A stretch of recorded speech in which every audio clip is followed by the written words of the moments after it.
গণতন্ত্র রক্ষার জন্য বিপ্লবের মধ্য দিয়ে দেশের পরিবর্তন হয়েছে বলে মন্তব্য করেছেন সুজনের সম্পাদক এবং নির্বাচন ব্যবস্থা সংস্কার কমিশনের প্রধান ডক্টর বদিউল আলম মজুমদার।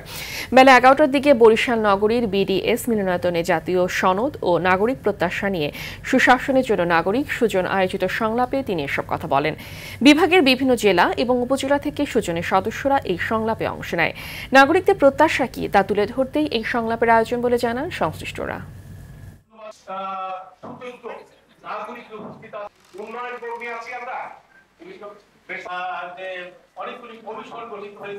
সারা দেশে 15টি অনুষ্ঠানের মাধ্যমে এই ধরনের আয়োজনের মাধ্যমে আমরা নাগরিকদের মতামত দিচ্ছি, যাতে নাগরিকদের কণ্ঠ, নাগরিকদের মতামত নীতি নির্ধারকদের কাছে পৌঁছে নাগরিকদের মতামত প্রতিফলিত হয়।